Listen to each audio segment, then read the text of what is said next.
नमस्कार साथियों, कैसे हैं आप लोग। उम्मीद है विश्वास बहुत ही अच्छे होंगे। चलिए तो स्टार्ट करते हैं आज का ये जीके। तो यदि आप इस चैनल में नए हैं तो इस चैनल को लाइक, शेयर एंड सब्सक्राइब अवश्य करें तथा बेल आइकन को अवश्य प्रेस करें ताकि आने वाली वीडियो की नोटिफिकेशन आपको सबसे पहले मिले। चलिए तो स्टार्ट करते हैं आज का ये वीडियो। तो आज का पहला क्वेश्चन है, विगपाल और धीमन नामक ये जो एक महानतम कलाकार थे, ये किस युग से संबंधित थे। ठीक है, धीनतम और विगपाल ये जो दो महानतम कलाकार थे, ये किस युग से संबंधित थे। ऑप्शन देख लेते हैं। तो चलिए दोस्तों, पहला ऑप्शन ये रहा, पाल युग से थे, गुप्त युग से थे, मौर्य युग से थे या पठान युग से थे। ओके साथियों, तो इसका सही आंसर पहला आंसर होगा, पाल युग से थे। विगपाल और धीमन ये आपके जो महानतम कलाकार थे, ये पाल युग से संबंधित थे। डिटेल आपकी स्क्रीन पर दिख रही है, तो आप नोट कर लें। चलिए नेक्स्ट क्वेश्चन की तरफ बढ़ते हैं। अगला क्वेश्चन ये रहा आपके सामने। तो क्वेश्चन रीड करते हैं, केयरफुली रीड करेंगे क्वेश्चन को। निम्नलिखित में से कौन सा चीज़ सम्मिलित नहीं है। तो निम्नलिखित में से कौन सा ऑप्शन सम्मिलित नहीं है। ऑप्शन ए, पांड्य, वेलूर, वैसल, द्वार समुद्र और यादव, देवगिरी और पांड्य और कात्य वालंगर। तो कौन कौन सा है। ऑप्शन फिर से मैं रिपीट कर दे रहा हूँ। पांड्य, वेलूर, वैसल, द्वार समुद्र, यादव, देवगिरी, कात्य, वारंगल। तो बताइए इसका सही आंसर क्या होगा। तो साथियों, इसका सही answer option A, Pandya Vellore ये होगा। पांड्य वेलूर से नहीं संबंधित थे क्योंकि ये मथुरा और दक्षिण भारत से संबंधित थे। और डिटेल बाकी आपके स्क्रीन पर दिया हुआ है, तो नोट कर लें।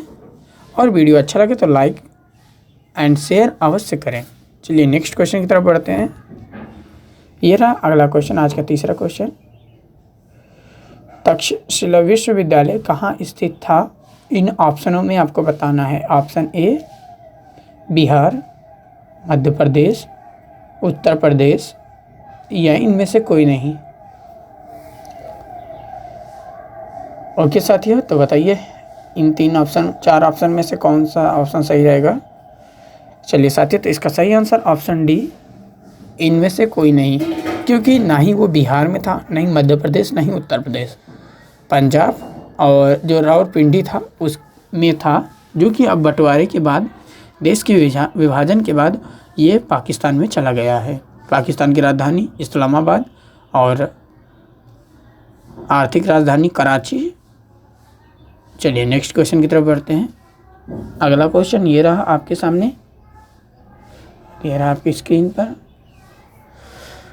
तो इस्लाम के प्रवर्तक जो मोहम्मद पैगंबर थे, इनका जन्म कहाँ हुआ था और किस सन में हुआ था। कहाँ हुआ था ये भी बताना है और किस सन में हुआ था। तो कहाँ हुआ था आपको बताना है कमेंट में, और किस सन में हुआ था ये भी आपको बताना है। 622 ईस्वी में, 670 ईस्वी में या ईसा पूर्व में हुआ था, ये 570 ईस्वी में हुआ था। ओके साथियों, तो इसका सही आंसर ऑप्शन डी, 570 ईस्वी में हुआ था। और कहाँ पर हुआ था तो ये आपको कमेंट में बताना है। चलिए नेक्स्ट क्वेश्चन की तरफ बढ़ते हैं। अगला क्वेश्चन ये रहा आपके सामने, आज का अगला क्वेश्चन। वादियार के शासक कौन थे। वादियार के शासक कौन थे। ऑप्शन ए, मैसूर का देसी राजा, त्रावणकोर का देसी राजा, विजयनगर का राजा या इनमें से कोई नहीं। चलिए दोस्तों, तो इसका सही आंसर ऑप्शन ए, मैसूर का देसी राज्य। तो मैसूर का देसी राज्य था। और डिटेल्स अगर देखा जाए 1565 ईस्वी में तालीकोटा के युद्ध के बाद रक्षित तांगड़ी के युद्ध के नाम से जाना जाता है, जो राजा राम राय और गोलकुंडा अहमदनगर और उड़ीसा के जो राजा थे उनके संयुक्त सेनाओं के साथ इनका युद्ध हुआ था, जिसमें राजा राम राय की मृत्यु हुई थी। उसके बाद मैसूर के देसी राजाओं ने यहाँ पर शासन किया था। ओके, तो देसी राजाओं वाला सही हो जाएगा, मैसूर के देसी राजाओं वाला। चलिए नेक्स्ट क्वेश्चन की तरफ बढ़ते हैं। ये रहा आपके सामने अगला क्वेश्चन। हर्षवर्धन द्वारा रचित नाटक का क्या नाम है? ऑप्शन ए हर्षवर्धन, कादम्बरी, रत्नावली, 10 कुमार चरित। तो बताइए दोस्तों इसका सही आंसर क्या होगा? तो इसका सही आंसर होगा रत्नावली। साथियों, रत्नावली वर्तमान में अगर देखा जाए तो भारतेंदु हरिश्चंद्र द्वारा भी लिखी गई थी रत्नावली। और रत्नावली किनकी पत्नी का नाम था आपको ये बताना है कमेंट के माध्यम से। और हर्षवर्धन का राज्याभिषेक 606 ईस्वी में हुआ था और 648 ईस्वी तक थे। और इन्हीं के राज दरबार में एक महान कवि थे जो संस्कृत के महान कवियों में से एक है, उनका नाम था बाणभट्ट। उनकी प्रमुख रचना है चंडी षटक, हर्षचरित, कादम्बरी कथा। चलिए नेक्स्ट क्वेश्चन की तरफ बढ़ते हैं। ये रहा आपके सामने आज का अगला क्वेश्चन। राजकुष्ट वंश को किसके द्वारा उखाड़ फेंका गया था? राजकुष्ट वंश को किसके द्वारा उखाड़ फेंका गया था?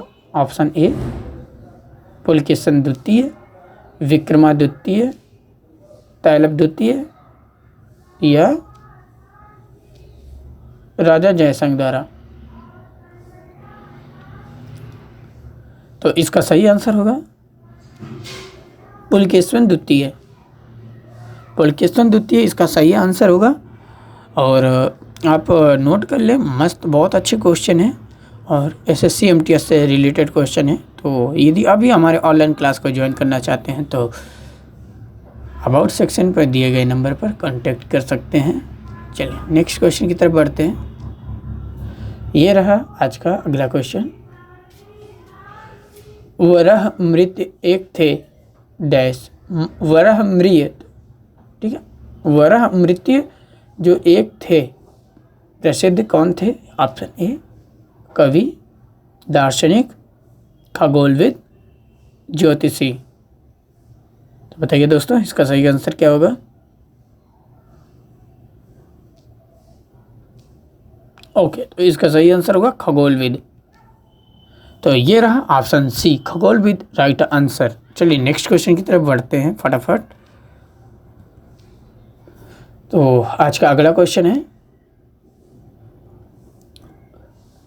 प्राचीन भारत में चिकित्सा शास्त्र पर एक ग्रंथ लिखा गया था, तो वो कौन सा ग्रंथ था और किसने लिखा था? नागार्जुन ने लिखा था या आर्यभट्ट ने लिखा था, वराहमिहिर ने लिखा था या चरक ने लिखा था?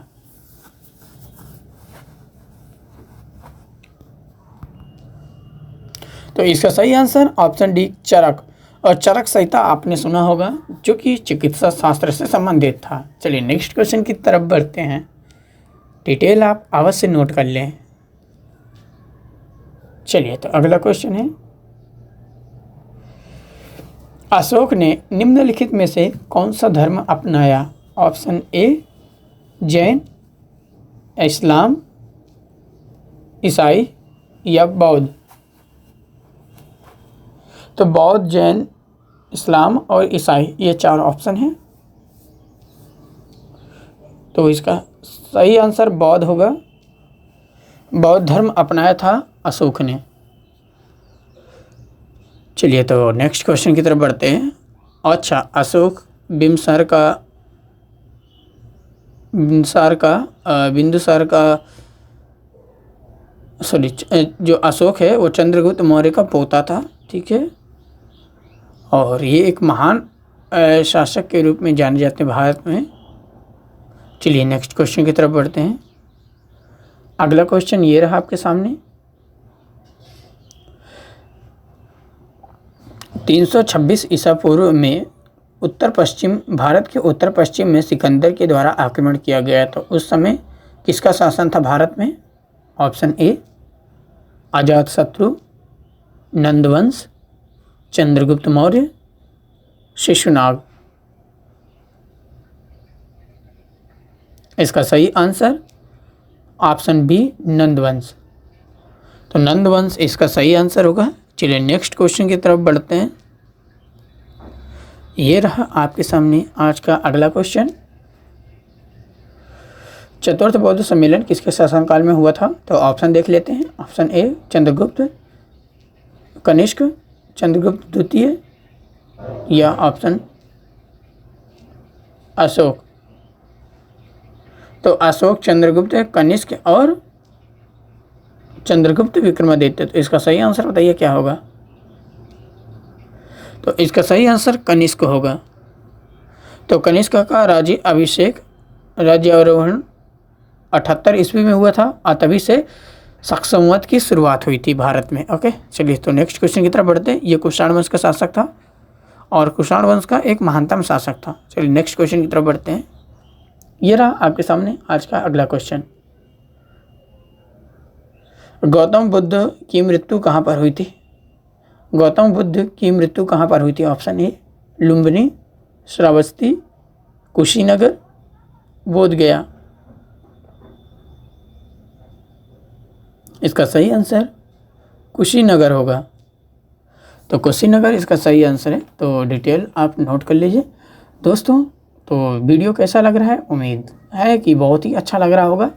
तो दोस्तों बिना कुछ किए मंजिल ऐसे नहीं मिलती है। जब आप अपने शरीर का एक एक खून बहाएंगे और खून पसीना एक करके मेहनत करेंगे तो आप अवश्य सफल होंगे। जैसा कि हेलन केलर ने भी कहा था कि विश्वास वो शक्ति है जो उजड़े हुए प्रकाश को विश्व में ला सकती है। तो दोस्तों आपको विश्वास होना चाहिए, दृढ़ संकल्प होना चाहिए आपके अंदर। यदि हम कार्य करेंगे, विश्वास से वर्क करेंगे, विश्वास से तैयारी करेंगे, दृढ़ संकल्प लेकर तैयारी करेंगे तो हम अवश्य सफल होंगे अपने जीवन में। जैसा कि चलिए नेक्स्ट क्वेश्चन की तरफ बढ़ते हैं। अगला क्वेश्चन है ये रहा। वैदिक युग में खाली स्थान क्या था क्या नहीं था, ये आपको बताना है ऑप्शन के जरिए। ऑप्शन ए बहु प्रथा विवाह अधिनियम, बाल विवाह प्रमुख था, विधवा पुनर्विवाह कर सकती थी, अनुलोम विवाह स्वीकृत था। तो इसका सही आंसर होगा अनुलोम विवाह स्वीकृत था। तो अनुलोम विवाह स्वीकृत था इसका सही आंसर होगा। अनुलोम विवाह क्या होता है कि जो उच्च कोटि के पुरुष थे, जो उच्च धर्म के पुरुष थे, वो अपने कनिष्क मतलब छोटे कास्ट के लड़कियों के साथ मैरिज करते थे। तो ये अनुलोम विवाह है। चलिए नेक्स्ट क्वेश्चन की तरफ बढ़ते हैं। अगला क्वेश्चन ये रहा आपके सामने। अच्छा, सिंधु घाटी सभ्यता को आर्य पूर्व विकसित सभ्यता कहा जाता है। तो ये किस चीज के मिलने से कहा जाता है? तो ऑप्शन देख लेते हैं। ऑप्शन ए कला, तांबा, बर्तन, लेखन या स्क्रिल।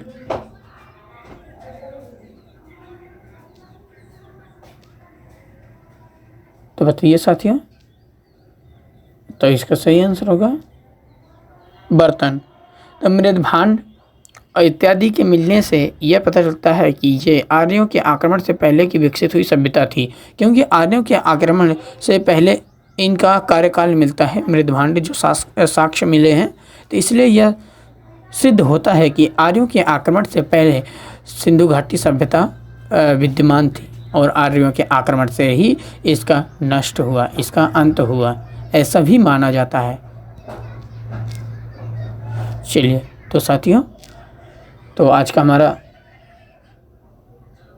सेट 1 ख़त्म हुआ। सेट 2 ओपन करते हैं।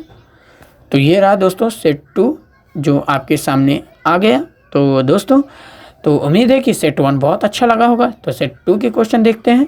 और दोस्तों बिना मेहनत के कुछ नहीं होता है। आपको दृढ़ संकल्प से मेहनत करना होगा और अपने समय को कद्र करना होगा। समय एक घड़ी के समान होता है और परिवार में घड़ी के समान व्यक्ति ही होना चाहिए। तो कोई छोटा तो कोई बड़ा, कोई तेज कोई धीम, ये सब होगा। ये सब का मिश्रण ही जीवन को एक महान जीवन बनाता है। हमें जीवन को एक घर के समान रखना चाहिए। छत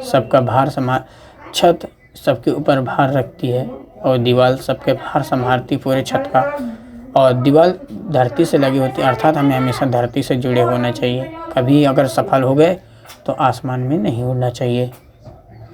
चलिए तो नेक्स्ट क्वेश्चन की तरफ बढ़ते हैं। अगला क्वेश्चन है, हड़प्पा सभ्यता की सभ्यता संबंधित थी डैश। ऑप्शन ए कांस्य युग से, नवपाषाण युग से, पुरापाषाण युग से या लौह युग से संबंधित था। तो बताइए इसका सही आंसर क्या होगा। तो इसका सही आंसर कांस्य युग से होगा। सही दोस्तों। तो जो कांस्य युग है हमारा, जिसमें तांबे का प्रयोग और जस्ता का प्रयोग मिश्रण रूप में होता था, तो ये कांस्य युग से संबंधित है हमारी हड़प्पा सभ्यता। चलिए नेक्स्ट क्वेश्चन की तरफ बढ़ते हैं। अगला क्वेश्चन है, ये रहा आपके सामने। निम्नलिखित में से यह किसने कहा था कि भारत में दास प्रथा नहीं है। Option A Ibn Battuta, Megasthenes, Fahien, Hiuen Tsang. Okay दोस्तों, तो इसका सही आंसर ऑप्शन बी मैगस्थनीज होगा। मैगस्थनीज ने ही ये कहा था कि भारत में दास प्रथा नहीं है। चलिए दोस्तों, और मैगस्थनीज जो कि चंद्रगुप्त मौर्य के राज्य में आने वाला एक विदेशी राजदूत था, जिसे सेल्यूकस निकेटस ने भेजा था। चलिए नेक्स्ट क्वेश्चन की तरफ बढ़ते हैं। ये रहा आपके सामने आज का अगला क्वेश्चन। निम्नलिखित में से किस अभिलेख में चंद्रगुप्त मौर्य और अशोक दोनों के नाम का उल्लेख है। ऑप्शन ए शाहबाजगढ़ी का लेख, या मस्की लेख, या रुद्र दमन का जूना अभिलेख, या स्कंदगुप्त का जूनागढ़ अभिलेख। तो बताइए दोस्तों इसका सही आंसर क्या होगा। तो इसका सही आंसर ऑप्शन सी रुद्र दमन का जूनागढ़ स्थित अभिलेख। चलिए नेक्स्ट क्वेश्चन की तरफ बढ़ते हैं। डिटेल आप नोट कर लीजिएगा, ठीक है। अगला क्वेश्चन है, संगम युग में कुबे क्या था। What is the cube in Sangam industrial, या Sangam destiny. Okay, sorry, Sangam destiny is right. Okay, तो कुबे क्या था, चलिए देखते हैं। उपहार प्रदान करने वाली संस्था, और ऊंची भूमि, रमणीय पर्वत स्थल, जनसभा। चलिए तो इसका सही आंसर होगा उपहार प्रदान करने वाली संस्था। चलिए नेक्स्ट क्वेश्चन की तरफ बढ़ते हैं। ये रहा आज का अगला क्वेश्चन। मालवा, गुजरात और महाराष्ट्र को सर्वप्रथम किसने जीता था। ऑप्शन ए हर्षवर्धन, स्कंदगुप्त, चंद्रगुप्त प्रथम, विक्रमादित्य। सॉरी, चंद्रगुप्त मौर्य है, फिर विक्रमादित्य। ओके, तो इसका सही आंसर क्या होगा बताइए आप लोग। इसका सही आंसर चंद्रगुप्त मौर्य होगा।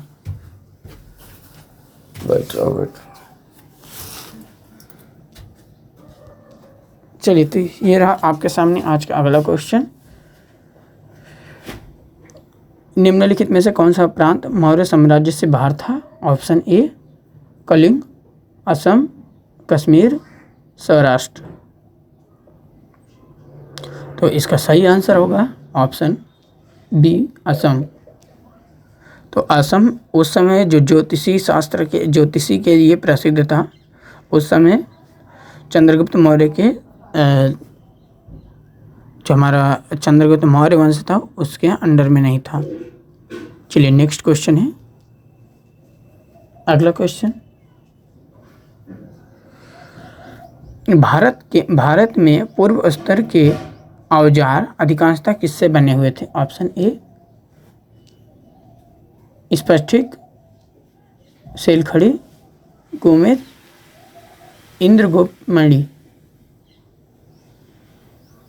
तो इसका सही आंसर ऑप्शन ए स्फटिक। स्फटिक सही आंसर होगा इसका। स्फटिक क्या होता है ये देख लेते हैं, ठीक है।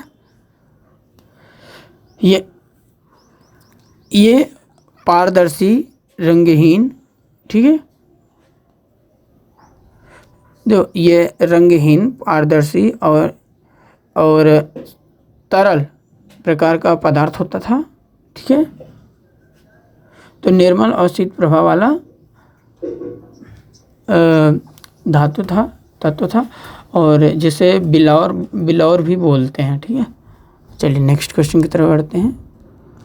अगला क्वेश्चन ये रहा आपके सामने, अटाला मस्जिद कहाँ पर स्थित है? अटल मस्जिद, ठीक है। ऑप्शन ए जौनपुर, गुजरात, बंगाल, इनमें से कोई नहीं। तो इसका सही आंसर जौनपुर होगा। यूपी जौनपुर जो कि बनारस के पास में है।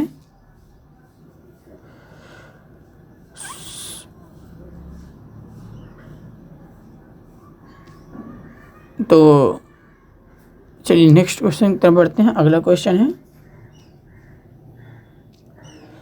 तो पूर्णिमा की रात के बारे में कौन सा कथन महात्मा बुद्ध से संबंधित है? ऑप्शन ए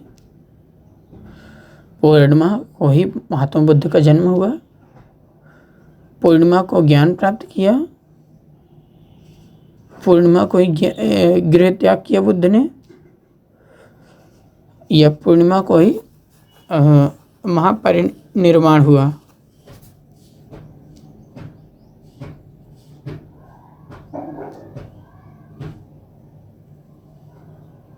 तो बताइए इसका सही है क्या आंसर होगा? तो इसका सही आंसर होगा पूर्णिमा को ही महात्मा बुद्ध ने ज्ञान प्राप्त किया था। ऑप्शन बी इसका सही आंसर होगा। चलिए नेक्स्ट क्वेश्चन की तरफ बढ़ते हैं। अच्छा दोस्तों, बताना है आपके कमेंट में कि महात्मा बुद्ध का जन्म कहाँ पर हुआ था और किस सन में हुआ था। चलिए नेक्स्ट क्वेश्चन की तरफ बढ़ते हैं।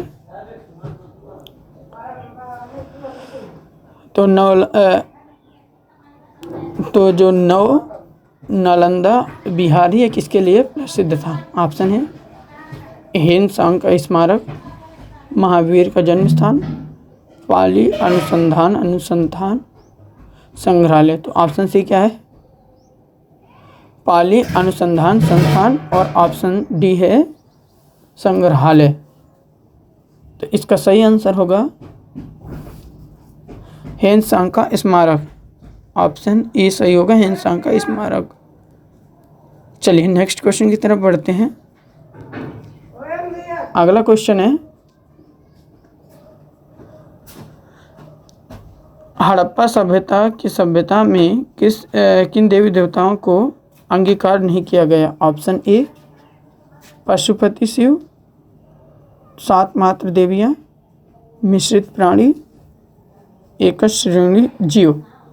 तो बताइए इसका सही आंसर क्या होगा? इसका सही आंसर होगा पशुपति शिव। चलिए तो नेक्स्ट क्वेश्चन है, ये रहा आपके सामने 87वां क्वेश्चन है, हम्पी का खुला संग्रहालय कहाँ स्थित है? ऑप्शन है कर्नाटक, राजस्थान, आंध्र प्रदेश, तमिलनाडु। तो इसका सही आंसर होगा कर्नाटक। तो कर्नाटक इसका सही आंसर होगा। तो दोस्तों अभी तक हमने 27 क्वेश्चन कवर कर लिया है। तो कैसा लग रहा है वीडियो? उम्मीद एंड विश्वास कि बहुत ही अच्छा लग रहा होगा। तो वीडियो को पूरा देखें और दोस्तों के पास अवश्य शेयर करें तथा इस वीडियो को लाइक, शेयर एंड सब्सक्राइब अवश्य करें। चलिए तो नेक्स्ट क्वेश्चन की तरफ बढ़ते हैं। तो ये रहे लास्ट 3 क्वेश्चन। 28वां क्वेश्चन,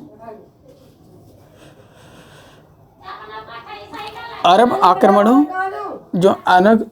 आक्रमणी आक्रमणकारी थे उनके आक्रमण के बाद सोमनाथ नष्ट हो गया था, तो उसके बाद उसका निर्माण किसने करवाया था? तो ऑप्शन ए देख लेते हैं।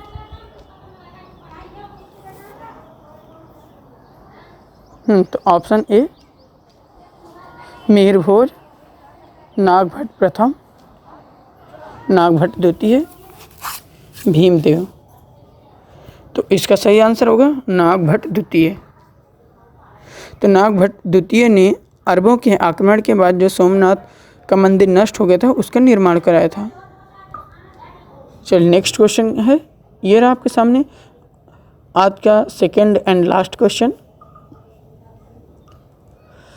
गोत्र व्यवस्था ये कब प्रचलन में आई? ऑप्शन ए ऋग्वैदिक काल, उत्तर वैदिक काल, सैंधव काल या सूत्र काल। तो इसका सही आंसर होगा उत्तर वैदिक काल। तो उत्तर वैदिक काल में आपका बहुत सा चीज़, वर्ण व्यवस्था उत्तर वैदिक काल में ही चालू हुआ, छुआछूत व्यवस्था उत्तर वैदिक काल में ही चालू हुआ, महिलाओं को शिक्षा से वंचित किया गया उत्तर वैदिक काल में। इस समय इससे हम कह सकते हैं कि हिंदू धर्म का सबसे बुरा काल या सबसे बुरा काल उत्तर वैदिक काल को ही कहा जा सकता है। चलिए तो नेक्स्ट क्वेश्चन की तरफ बढ़ते हैं। ये रहा आज का अंतिम क्वेश्चन। तो अंतिम क्वेश्चन पढ़ने से पहले वीडियो यदि अच्छा लगा तो लाइक, शेयर एंड सब्सक्राइब अवश्य करें तथा अपने दोस्तों के पास अवश्य भेजें तथा हमारे ऑनलाइन क्लास से जुड़ने के लिए हमें कॉन्टैक्ट करें 80044051000 या हमें आप क्रैकॉल एग्ज़ाम 60@gmail.com पर भी मेल कर सकते हैं। चलिए तो आज का अंतिम क्वेश्चन देख लेते हैं। तो आज का अंतिम क्वेश्चन है, तो खंदन खांद की रचना जो की थी, ठीक है, खंदन खांद की रचना उम्वेद ने की थी। तो उम्वेद किस से संबंधित है? ऑप्शन ए भभूति, कालिदास, भास, अश्वघोष। बताइए दोस्तों। तो उम्वेद ये किसी विद्वान का नाम है, तो बताइए किससे संबंधित है? ऑप्शन ए सही होगा भभूति से। तो भभूति से सही आंसर होगा। डिटेल आपके स्क्रीन पर दिया हुआ है। तो यदि कुछ ना समझ में आए तो आप हमें कमेंट कर सकते हैं, तो हम आपको अवश्य इसका सही आंसर और जहाँ जहाँ पे आपको डाउट होगा तो उसके बारे में हम बताएंगे। तो चलिए दोस्तों, मिलते हैं अगले वीडियो में। जब तक के लिए धन्यवाद।